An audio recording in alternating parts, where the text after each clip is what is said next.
ರಾಜ್ಯಪಾಲರು ಏನು ಸೂಚನೆ ಕೊಟ್ಟಿದ್ದಾರೆ ಅದು ನಮ್ಮ ಗಮನಕ್ಕೂ ಬಂದಿರೋದು. ಅದು ಏನು ಕಾನೂನಾತ್ಮಕವಾಗಿ ಹೇಗೆ ಮುಂದುವರಿಬೇಕು ಅದು ಮಾನ್ಯ ರಾಜ್ಯಪಾಲರು ಅವರು ಮುಂದುವರಿತಾ ಬಂದಿದ್ದಾರೆ. ಕಾನೂನಾತ್ಮಕವಾಗಿ ಪ್ರಾಸಿಕ್ಯೂಟ್ ಮಾಡಬೇಕಾಗಿರೋದು ಅದು ಏನು ಸಂವಿಧಾನದಲ್ಲಿ ಇರುವಂಥದ್ದು ಅಥವಾ ನಮ್ಮ ಕಾನೂನಲ್ಲಿರುವಂಥದ್ದು ಏನು ಕ್ರಮಗಳಿದೆ, ಏನು ಅವ್ರ ಜವಾಬ್ದಾರಿ ಇದೆ, ಅದನ್ನ ಅವರು ವಹಿಸಿದ್ದಾರೆ. ಅಂದರೆ ಈ ಸಂದರ್ಭದಲ್ಲಿ ಕೂಡ ನಂದೇನು ತಪ್ಪಿಲ್ಲ, ನಾನು ರಾಜೀನಾಮೆ ಕೊಡಲ್ಲ ಅನ್ನೋ ಮಾತನ್ನ CM ಅವರು ಏನು ತಪ್ಪಿಲ್ಲದೆ ಇದ್ದರೆ ಅವರು ತಮ್ಮ ರಾಜೀನಾಮೆ ಕೊಟ್ಟು ತನಿಖೆ ನಡೆಸಲಿ. ಅದಾಗಿದ ನಂತರ ಏನು ತಪ್ಪಿಲ್ಲದೆ ಇದ್ದರೆ ಅದು ವರದಿ ಪ್ರಕಾರ ಬಂದರೆ ಅವರು ಮತ್ತೊಮ್ಮೆ ತಮ್ಮ ಪದವಿಯನ್ನು ಸ್ವೀಕರಿಸಲಿ, ಮುಂದುವರಿಲಿ. ಬಿಜೆಪಿ ಹೋರಾಟಕ್ಕೆ ಜಯ ಸಿಕ್ತು ಅಂತಾರೆ ಸರ್.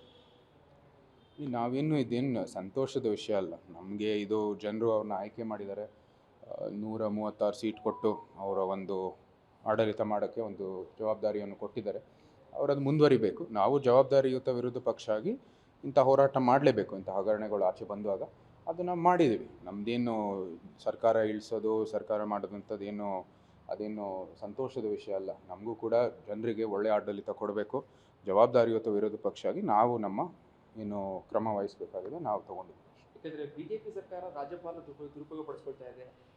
ಕಾಂಗ್ರೆಸ್ ಸರ್ಕಾರ ಎಲ್ಲೆಲ್ಲಿದೆ ಅಲ್ಲೆಲ್ಲವೂ ಕೂಡ ಇದೇ ರೀತಿಯಾದಂತಹ ದಾರಿಯಲ್ಲಿ ಹಿಡಿದು ಅಧಿಕಾರಕ್ಕೆ ಬರೋದಕ್ಕೆ ಪ್ರಯತ್ನ ಮಾಡ್ತಾ ಇದೆ. ಇಂಥ ಬೆಳವಣಿಗೆಗಳು ಆಗಿರುವಂಥದ್ದು ಹಲವಾರು ಉದಾಹರಣೆಗಳಿದ್ದಾವೆ.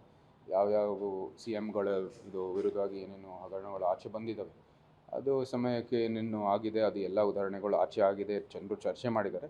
ಇದಾಗಿರುವಾಗ ರಾಜ್ಯಪಾಲರು ಏನು ಕ್ರಮ ತಗೋಬೇಕಾಗಿದ್ದಾರೆ ಆ ಸಂದರ್ಭದಲ್ಲಿ ತೊಗೊಂಡಿದ್ದಾರೆ. ಅದೇ ರೀತಿ ಇವತ್ತು ಕೂಡ ನಮ್ಮ ರಾಜ್ಯಪಾಲರು ತೊಗೊಂಡಿದ್ದಾರೆ. ಅದಕ್ಕೆ ತಕ್ಕಂತೆ CM ತಮ್ಮ ರಾಜೀನಾಮೆ ಕೊಟ್ಟು ತನಿಖೆ ನಡೆಸಿ ನಂತರ ಅವ್ರಿಗೆ ಏನು ವರದಿ ಬರುತ್ತೋ ಅದರ ಪ್ರಕಾರ ಮುಂದುವರಿಯುತ್ತೆ. ಅಲ್ಲ, CM ಈ ವಿಚಾರದಲ್ಲಿ ಜವಾಬ್ದಾರಿಯಿಂದ ನುಣುಚಿಕೊಳ್ಳೋ ವಿಚಾರಕ್ಕಾಗಿ ರಾಜಕಾರಣ ಮಧ್ಯೆ ತರ್ತಾ ಇದ್ದಾರೆ. ಅಂದರೆ ಬಿಜೆಪಿ ರಾಜ್ಯಪಾಲರನ್ನು ದುರುಪಯೋಗ ಮಾಡ್ತಿದ್ದಾರೆ. ಇಲ್ಲ, ಅದು ಹೌದು, ಅವ್ರಿಗೆ ಇಷ್ಟೊಂದು ವಿಶ್ವಾಸ ಇದೆ, ತನಿಖೆ ಮಾಡಿಸ್ಲಿ. ಫ್ರೀಯಾಗಿರೋ ಓಪನ್ ಸೋರ್ಸಲ್ಲಿ ತನಿಖೆ ಮಾಡಿಸ್ಬಿಟ್ಟು ಕ್ಲಿಯರ್ ಒಂದು ನೇಮ್ ತೊಗೊಳ್ಳಿಕ್ಕೆ ನಾವೇನು ಮಾಡಿಲ್ಲ, ತಪ್ಪು ಮಾಡಿಲ್ಲ ಅಂತ ವರದಿ ಮೂಲಕ ಬರಲಿ. ಅದಾಗಿದ ನಂತರ ತಮ್ಮ ಆಡಳಿತವನ್ನು ಮುಂದುವರಿಲಿ. ಯಾಕಂದರೆ ಈಗ ಬಿಜೆಪಿ ಕೂಡ ಕಾಂಗ್ರೆಸ್ ಕೂಡ ಎಲ್ಲ ಕಡೆ ಪ್ರತಿಭಟನೆ ನಡೆಸ್ತಾ ಇದೆ ಸರ್. CM ತವರು ಜಿಲ್ಲೆ ಮೈಸೂರಲ್ಲಿ ಕೂಡ ಕಾನೂನು ಸುವ್ಯವಸ್ಥೆ ಹಾಳಾಗಬಾರ್ದು ಅನ್ನೋದು ಮೈಸೂರಿನ ಜನತೆಗೆ ಕರೆ ಕೊಡ್ತಾರೆ. ಶಾಂತಿಯುತವಾಗಿ ನೋಡಿ, ಪ್ರತಿಭಟನೆ ಮಾಡೋದು ಎಲ್ಲರ ಹಕ್ಕು, ಅದು ಸಂವಿಧಾನದಲ್ಲಿ ಇದೆ. ಶಾಂತಿಯುತವಾಗಿ ತಮ್ಮ ಏನು ಅಭಿಪ್ರಾಯಗಳಿದೆ ಅದನ್ನ ನೀವು ಮಂಡಿಸುವಂಥದ್ದು ಹಕ್ಕಿದೆ, ನೀವು ಮಾಡ್ಕೊಳ್ಳಿ. ಆದರೆ ಏನು ಪ್ರಕ್ರಿಯೆ ಇದೆ ಕಾನೂನಾತ್ಮಕವಾಗಿ ಮುಂದುವರಿಬೇಕಾಗಿರೋದು ಎಲ್ಲಕ್ಕಿಂತ ಮುಖ್ಯ. ಯಾಕಂದರೆ ಕಾನೂನಿಂದ ಎಲ್ಲರೂ ಒಂದೇ ಸರ್. ಪ್ರಾಸಿಕ್ಯೂಷನ್ಗೆ ಯಡಿಯೂರಪ್ಪ ವಿರುದ್ಧ ಕೊಟ್ಟಾಗ ರಾಕ್ಷಸದ ರಾಜೀನಾಮೆ ಕೊಟ್ಟಿದ್ರು ಸರ್ ಯಡಿಯೂರಪ್ಪ ಅವರು. ಹೌದು, ಇವ್ರು ಯಾಕೆ ರಾಜೀನಾಮೆ ಕೊಡೋದಿಲ್ಲ, ಯಾವುದೇ ಕಾರಣಕ್ಕೂ ರಾಜೀನಾಮೆ ಕೊಡೋದಿಲ್ಲ ಅಂತ ಹೇಳ್ತಿದ್ರು. ನಾನು ಅವ್ರ ಪರವಾಗಿ ನಾನು ಉತ್ತರ ಕೊಡೋಕ್ಕಾಗಲ್ಲ. ನಾನು ಬರೀ ಹೇಳೋದಿಷ್ಟೇ, ಅವರು ಹೇಳೋದು ನಾವೇನು ತಪ್ಪು ಮಾಡಿಲ್ಲ ಅಂತ. ನಿಜ ಅಂದರೆ ತನಿಖೆ ಮಾಡಿಕೊಂಡು ತಮ್ಮ ಏನು ತಪ್ಪಿಲ್ಲದೆ ಇರುವಂಥದ್ದು ವರದಿ ಬಂದ ನಂತರ ತಮ್ಮ ಆಡಳಿತವನ್ನು ಮುಂದುವರಿ. ರಾಜೀನಾಮೆ ನೀವು ಕೊಡ್ತಾ ಸರ್? ಇಂಥ ಒಂದು ಸಂದರ್ಭದಲ್ಲಿ ರಾಜೀನಾಮೆ ಕೊಡೋದು ಸೂಕ್ತ.